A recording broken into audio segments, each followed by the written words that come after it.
J'espère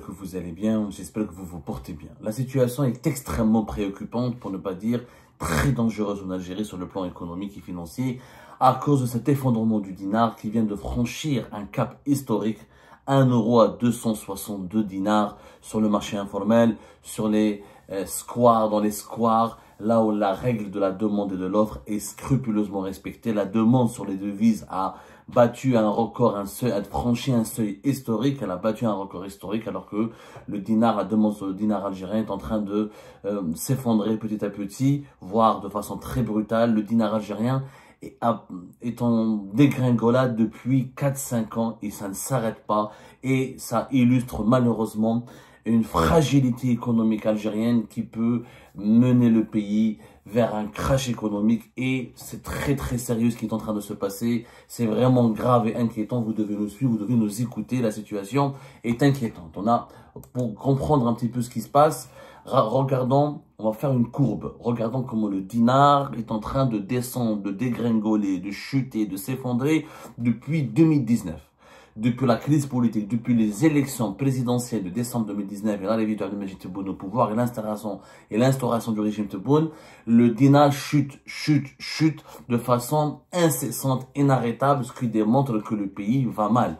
Un pays dont la monnaie ne cesse de chuter, ne cesse de se dégringoler sans faire preuve de stabilité, cela signifie que ce pays est fragile face au choc extérieur, est fragile face à des dérèglements intérieurs, et qu'il risque de subir des faillites ou des grandes périodes d'instabilité. Et nous allons illustrer ce risque avec des pays qui l'ont déjà vécu. Mais d'abord, regardez ce qui s'est passé, regardez ce qui est en train de se passer plutôt depuis décembre 2019. En décembre 2019, 1 euro valait 204 dinars. Dans le marché parallèle, qui est encore une fois, on va parler du marché officiel dans un petit moment, mais comprenez ce qui s'est passé dans le marché parallèle, qui est une véritable bourse, puisque les gens dans le marché parallèle, il n'y a rien qui est fixé à l'avance, tout est obéi à la règle de l'offre et de la demande. Décembre 2019, 1 euro valait 204 dinars. Août 2021, 1 euro s'est changé à 214 dinars. Fin septembre 2022, 1 euro s'est changé à 227 dinars. Septembre 2024, 1 euro s'échangeait à 244 dinars. Mai 2025, 1 euro s'échange à plus de 260 dinars, entre 261 et 262. C'est tout simplement inquiétant, alarmant. Il n'y a pas eu pourquoi c'est dangereux pour l'Algérie et pourquoi l'Algérie est en danger. Si la monnaie algérienne connaissait des petites périodes d'effondrement, ensuite elle se stabilisait, c'est pas grave.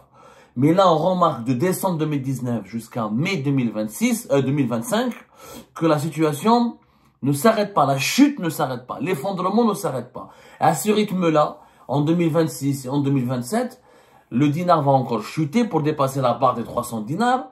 Pour 1 euro, l'euro va dépasser la barre des 300 dinars. Ensuite, l'euro va la flambée des devises, et que des euros, des dollars. Nous, on utilise l'euro parce que c'est la monnaie la plus recherchée par les Algériens, étant donné que la majorité de nos échanges économiques sont avec l'Union européenne, et que la première destination lorsque les Algériens quittent le pays pour aller à l'étranger, c'est les pays de l'Union européenne et la zone euro. C'est pour ça qu'on utilise l'euro. Mais l'effondrement du dinar face au dollar, il est le même. Et face à d'autres devises fortes, il est le même. Il est plus fort pour l'euro parce que il y a plus de demande sur l'euro. C'est pour ça qu'on utilise l'euro comme référence.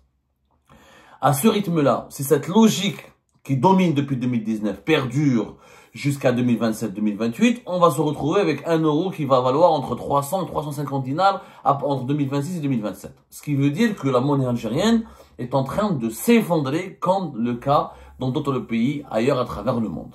Il faut savoir que, encore une fois, nous allons donner des exemples, qu'une monnaie instable a des risques importants. Parmi les risques, quand une monnaie est trop instable, le pouvoir d'achat chute. Il y aura plus de pauvreté. L'inflation augmente, les prix augmentent, parce qu'une monnaie faible signifie que les importations à l'étranger en devises seront plus chères. Donc, ça signifie quoi? Ça signifie que tous les produits importés vont coûter beaucoup plus cher, et donc il y aura une chute du pouvoir d'achat, une augmentation de l'inflation. Une monnaie très faible et instable et qui s'effondre tout le temps, ça veut dire que des entreprises qui n'arrivent pas à produire, qui n'arrivent pas à travailler, des entreprises qui n'arrivent pas à investir, des entreprises qui n'arrivent plus à créer des emplois, Parce que quand une monnaie est trop instable, ça va jouer sur leur marge bénéficiaire, sur la valeur de leurs investissements. Et les gens, en réalité, tous les investisseurs nationaux ou étrangers, dans un pays où la monnaie est trop instable, elle s'effondre beaucoup, ils n'investissent plus, ils retirent leurs investissements, ils achètent des devises fortes pour sécuriser leur argent.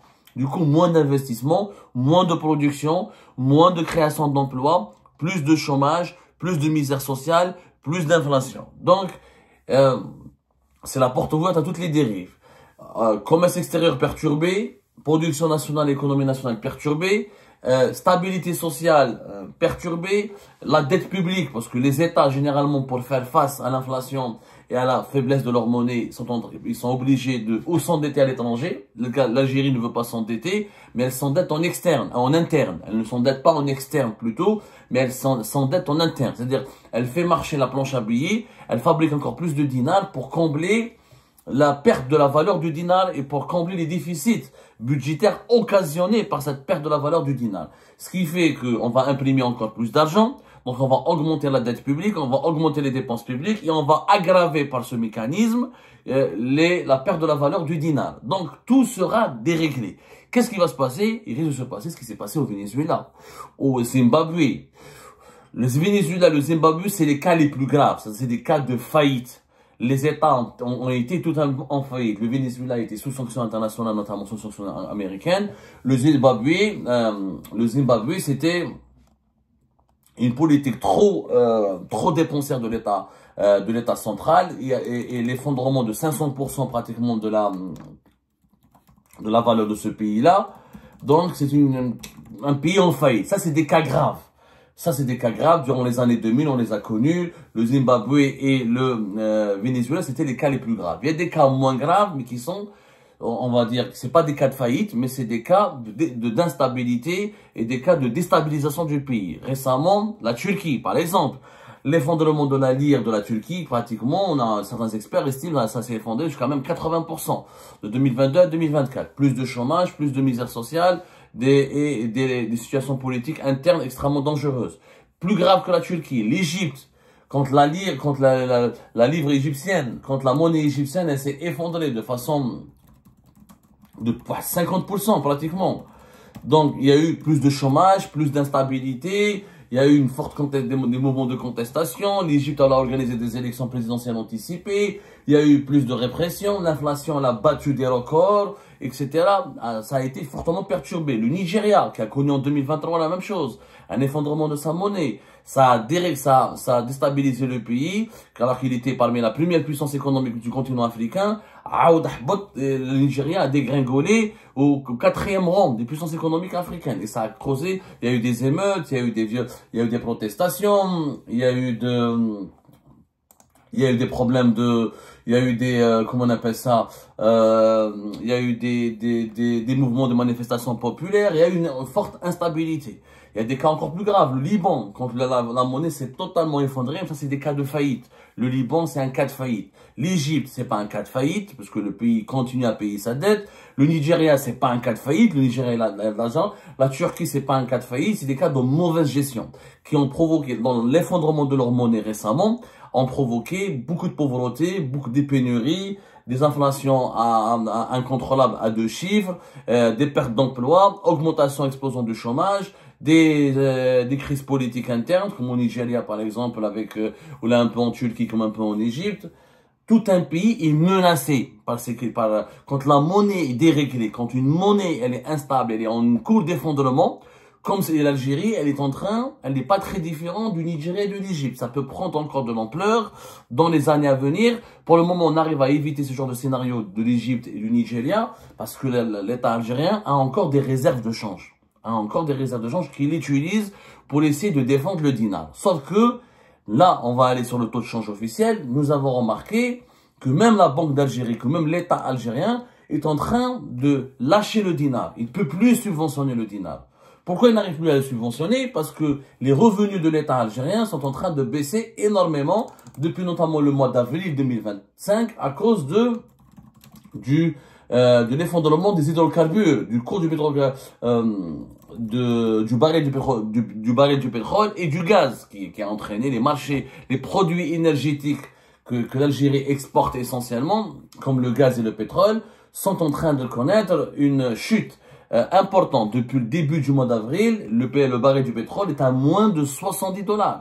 Nous sommes aujourd'hui à 64. Il y a une baisse importante depuis le début de l'année. Le prix du baril du pétrole a baissé de 14%, de 47% en 3 ans et de 23% en une année. Ce qui a impacté le gaz et les autres produits énergétiques, le charbon. Dans le panier des produits énergétiques, le pétrole, c'est le roi. Quand les prix du baril du pétrole chutent, tous les autres produits, les autres ressources énergétiques qui sont vendées sur les marchés internationaux, ça chute. Et quand on regarde, quand on compare l'évolution des prix des hydrocarbures, notamment du pétrole, et l'évolution du dinar, du taux de change officiel. Alors en Algérie, nous avons le taux de change, je rappelle, le square, mais nous avons le taux de change officiel, qui est la valeur fixée par la Banque d'Algérie, qui est une valeur qui n'obéit pas à la règle de l'offre et de la demande. Ce n'est pas une valeur économique, c'est une valeur politique, administrative. L'État algérien décide lui-même de son propre gré, selon ses propres études, selon ses propres besoins, selon ses propres agendas, selon ses propres priorités, quelle est la valeur du dinar. Le taux de change officiel, c'est l'État qui dit, pour moi, un dinar va en dollars, un dinar vaut celui-là en euros. Alors, par rapport à l'euro, le dinar, sur le marché, le dinar officiel, le taux de change officiel est en baisse de plus de 6%, 6,1% depuis le 1er janvier 2025. En 3 mois, le dinar a reculé sur le taux de change officiel de 6,3% en 3 mois et en 6 mois de 5,9%. Et depuis ces 5 dernières années, le dinar a perdu 5,1% sur le taux de change officiel. Donc même l'État algérien, ça veut dire qu'il est en train de dévaluer le dinar. Il n'a pas cessé de dévaluer le dinar. Alors cette semaine par exemple, il essaye à chaque fois, la Banque d'Algérie, elle essaye de maintenir, de subventionner, parce que le taux de change officiel, ça veut dire quoi? Ça veut dire que le dinar, il est subventionné. C'est que l'État qui décide pour maintenir. Alors sur le taux de change officiel, c'est quoi? C'est 1 euro, il vaut 149 dinars. Et sur le taux de change parallèle, 1 euro vaut 262, 261 dinars. Regardez la différence. La différence, elle est pratiquement de plus de 110 dinars. La différence entre les deux, c'est l'État algérien qui la subventionne. Ça veut dire que l'État, il décide lui-même de subventionner la monnaie. Il met ce qu'on appelle un taux de change officiel qui est artificiel, qui ne correspond pas vraiment à la réalité économique du pays. Parce que la valeur de la monnaie, c'est quoi? Combien de personnes la demandent et combien de personnes l'utilisent pour dépenser, pour l'échanger contre des devises. C'est ça la valeur, la véritable valeur de la monnaie. Donc le taux de change officiel ne correspond pas et n'illustre pas la véritable valeur du dinar. Donc cette semaine, on a vu une augmentation de pratiquement, on a vu des réactions de la Banque d'Algérie. 0,18, 0,9%, la Banque d'Algérie essaie de subventionner le dinar, essaie de maintenir un taux de change qui est surévalué pour éviter l'effondrement de la monnaie, pour donner l'impression que le dinar ne s'effondre pas. Or, c'est une tentative désespérée, mais à chaque fois, il faut savoir une chose, que plus on maintient le dinar fort au niveau du taux de change officiel, ça nous coûte de l'argent à l'Algérie, ça coûte de l'argent.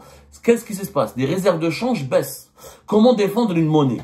Il faut savoir les choses. Les Algériens, on leur explique pas cette réalité. Les Algériens croient que le dinar, comme ça, il est fixé selon des théories abstraites. Il n'y a rien d'abstrait. Tout est en économie, tout est concret et tout est palpable et tout concerne et tout touche à l'argent et aux finances d'un pays. Pour que lorsque une monnaie, elle est faible, elle est en cours d'effondrement, ou elle est attaquée par les investisseurs, c'est-à-dire quand les gens, ils veulent se débarrasser, les investisseurs, les gens qui ont de l'argent, ils veulent se débarrasser de cette monnaie pour acheter des devises, notamment l'euro et le dollar, pour ne plus garder cette monnaie parce qu'elle est en train de s'effondrer, elle est faible, elle ne les intéresse plus. L'État, qu'est-ce qu'il fait? Il utilise ses réserves de devises fortes et de l'or. Plus un État il a des réserves de change et des réserves en or, plus sa monnaie est protégée. Parce que pourquoi? Les investisseurs, ils vont se dire, ah, c'est un État riche, il a de la monnaie, il a des dollars, il a des devises, donc le pays il est stable. Au cas de crise, il peut utiliser ses réserves pour maintenir la sécurité et la stabilité du pays. Sauf que, pour maintenir une monnaie stable, il faut dépenser de ses réserves. Les réserves de change de l'Algérie étaient censées atteindre les 72 milliards de dollars à la fin de l'année 2024. Or, Si on soutient, si la Banque d'Algérie, en mai et en avril 2025, elle décide de soutenir le dinar algérien, ça veut dire qu'on va dépenser nos réserves. Donc nos réserves ont baissé au-dessous de 70 milliards de dollars. Et à ce rythme-là, plus on s'acharne à défendre la valeur du dinar sur le taux de change officiel et à essayer de se protéger contre toute dévaluation précipitée, dévaluation violente et hâtive, ça veut dire qu'on va baisser, nos réserves de change vont continuer de baisser. C'est inévitable. De toute façon, on ne gagne pas assez de devises. Le baril du pétrole a chuté, le prix du gaz commence à chuter, etc. Donc, on aura des problèmes avec les réserves de change à ce rythme-là d'ici 2027 ou la 2028. C'est les paramètres économiques et les politiques économiques ne changent pas. L'Algérie gagnera de moins en moins de devises. Elle ne pourra plus alimenter ses réserves de devises, ses réserves de change. Il ne restera que les réserves d'or. Sauf que si on épuise nos réserves de change et nos réserves d'or, d'ici 2028, on n'aura plus de matelas de sécurité. Et là, on risque d'être en faillite. Là, on risque le scénario, pas de l'Égypte, du Nigeria ou de la Turquie. On risque le scénario du Venezuela, c'est-à-dire un État presque en faillite. Il n'a plus assez d'argent en devises pour couvrir ses besoins et pour assurer sa stabilité. Et ça, c'est extrêmement dangereux, Ajma. C'est vraiment extrêmement dangereux. En réalité, aujourd'hui, Tebboune doit changer de politique. Il doit absolument changer de politique en extrême urgence. Qu'est-ce qu'il faut faire pour éviter un crash économique? Le crash, il est là. Le début du crash, il est là. Avec une monnaie qui s'effondre de 116, le crash, il est là. Pourquoi le crash, il est là? L'Algérie gagne de moins en moins de devises. Ses exportations en gaz et en pétrole lui ramènent de moins en moins de devises. Et ça risque de durer encore longtemps. Puisque la configuration économique mondiale, avec l'arrivée de Donald Trump, les nouvelles politiques économiques utilisées par Donald Trump, l'Union européenne, la Chine, la demande sur le pétrole va baisser, il y aura de plus en plus de production. La même chose, il y aura de plus en plus de production de gaz dans plusieurs pays, l'essor des énergies renouvelables, l'essor des voitures électriques, l'essor de la mutation technologique, la demande sur les hydrocarbures va baisser et l'Algérie est confrontée à une grande concurrence sur le marché mondial. Donc les revenus de nos exportations en devises vont de plus en plus baisser. À moins que on découvre de nouvelles réserves de gaz et qu'on double notre production de gaz, et c'est pas évident parce qu'il faut des investissements énormes et il faudra aller certainement sur le gaz de schiste, ce qui nécessite des investissements de plusieurs centaines de milliards de dollars. Et on les a pas encore et personne ne les a donnés encore, on a voulu les mettre dans le pays. Donc, avec de moins en moins de recettes, avec de plus en plus de dépenses de l'État, avec une inflation qui ne s'arrête pas depuis 2020, et avec un effondrement du dinar algérien qui ne s'arrête pas depuis décembre 2019 et début 2020, et avec une économie toujours dominée par les hydrocarbures, dépendante, avec très peu d'industrie, très peu de production nationale, tous les paramètres sont réunis pour un crash. Un crash économique, ça veut dire quoi? Ça veut dire une inflation qui va exploser davantage, ça veut dire un effondrement du pouvoir d'achat, trop de chômage, beaucoup d'appauvrissement et une monnaie qui va s'effondrer encore de plus en plus avec un écart énorme entre le taux de change officiel et le taux de change parallèle réel. Donc, il va y avoir une situation qui va échapper qui sera incontrôlable. Un État trop dépensier, trop de dinars, pas assez de devises, pas assez de revenus en devises pour couvrir les importations, pour assurer les besoins du pays. Et on aura de plus en plus de chômage, de plus en plus de misère sociale, de plus en plus de pauvreté, ce qui peut créer des foyers de tension, des foyers de colère populaire, des foyers d'émeutes et surtout une insécurité nationale puisque le pays va être déstabilisé. Nos réserves de change pourraient baisser significativement à partir de 2026 et 2027. Nos réserves d'or, on ne pourra pas les utiliser énormément parce que c'est un matelas de sécurité. Et même si on les utilise, ça va s'épuiser rapidement parce qu'on n'est pas un pays de 4 ou de 5 millions d'habitants. On a une croissance démographique importante. On va atteindre, fin 2025, on sera 40 millions d'habitants. Début 2029, on sera déjà à 50 millions d'habitants. Vous vous rendez compte? Avec 50 millions d'habitants, c'est pas des réserves d'or et un peu de réserves de change qui vont nous sauver. Il nous faut une croissance économique, une dynamique économique. Si on ne les a pas, si on continue cette politique avec un effondrement continu du dinar, avec une très mauvaise politique, avec un État trop dépensier, trop dépensier, avec des réserves d'échange qui s'épuisent pour soutenir artificiellement la valeur du dinar, on va aller vers le crash économique. Est-ce qu'on peut l'éviter? On peut l'éviter à condition de changer de politique. Comment changer de politique? L'État algérien doit changer totalement de politique. Il doit arrêter de dépenser de l'argent. Donc, pour les administrations, pour l'armée, pour le Moudjahidine, pour la police, il faut investir dans l'économie. Il faut industrialiser le pays, industrialiser le pays, industrialiser le pays. Encore une fois, il faut créer des entreprises, financer les entreprises, relancer la bourse, créer des banques privées. Il faut créer il faut donner la possibilité pour que les entreprises puissent travailler, puissent créer de la richesse au lieu de donner tout notre argent à un État déficitaire. Le déficit cette année va dépasser le déficit budgétaire de l'Algérie va dépasser cette année les 60 milliards de dollars. C'est extrêmement dangereux. En 2027, en 2026, en 2028, il va encore atteindre des records. Donc, pour changer de politique, il faut aller moins de dépenses pour l'État, plus de dépenses pour l'économie. Il faut peut-être changer la monnaie du dinar. Il faudra revoir à zéro. Peut-être utiliser une monnaie convertible. Il faut arrêter, revoir la réglementation sur le contrôle sur l'échange. Il faut peut-être plus de flexibilité. Éventuellement recourir à l'endettement extérieur pour financer des projets de développement importants de la pétrochimie, de l'agriculture, dans les mines. C'est inévitable. C'est inévitable. À un moment donné, nos réserves de change, c'est rien, 60 milliards de dollars. C'est rien. Pour un pays de presque 50 millions d'habitants, 60 à 70 milliards de dollars, c'est pas beaucoup de choses. C'est vraiment pas beaucoup de choses. Donc, à un moment donné, on aura besoin d'endettement, d'aller à l'étranger, de prendre des bailleurs de fonds internationaux et de soutenir des politiques industrielles, des nouveaux projets structurants, dans des filiales. Aller dans les énergies renouvelables, l'industrie mécanique et électronique, développer la recherche scientifique. Si on ne fait pas ça, on va vers le crash. C'est inévitable.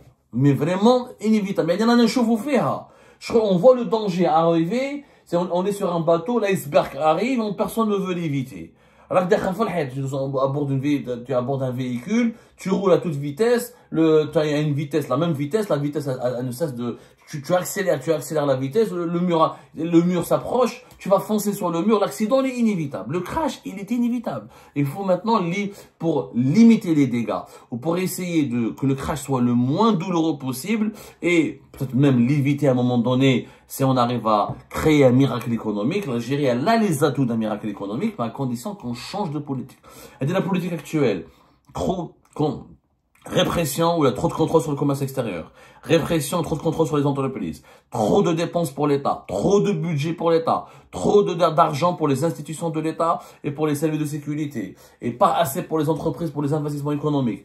Quand on n'attire pas les investisseurs étrangers, à partir du moment où on n'attire pas assez les investisseurs étrangers, on manque d'argent pour développer notre pays. On se dirige vers un mur. Il faut changer. L'inflation, il faut la réguler. Plus l'inflation continue, plus le dinar va chuter. Et pour que l'inflation ne continue pas, il faut où on importe, pour réguler, on libère les importations tout en augmentant le niveau de notre production. Pour augmenter le niveau de notre production, il faut des investissements directs. Majoritairement des investissements directs étrangers ou que l'État se désengage dans plusieurs secteurs régaliens pour aller investir dans la production économique. Si on ne le fait pas maintenant, avant qu'on approche la barre des 50 millions d'habitants, parce que dès qu'on approche la barre des 50 millions d'habitants dans les 2-3 années à venir, on aura des besoins encore plus importants, avec une capacité plus faible d'avoir des ressources en devises, et avec une monnaie qui va s'effondrer encore davantage, et avec une dette publique encore immense, avec plus de chômage, moins de production nationale. On court vers un crash on pourra être comme l'Égypte, comme le Nigeria, ça c'est dans le meilleur des cas, mais on peut être aussi comme dans le pire des cas, comme le Zimbabwe et le Venezuela à moyen terme. Et là, c'est la sécurité du pays elle-même qui sera compromise. Donc moi je dis bien, Tebboune, l'histoire va t'observer, l'histoire va te juger, l'histoire va te demander des comptes, et le tribunal de l'histoire, il est extrêmement sévère. Change de politique maintenant, avant que ce soit trop tard.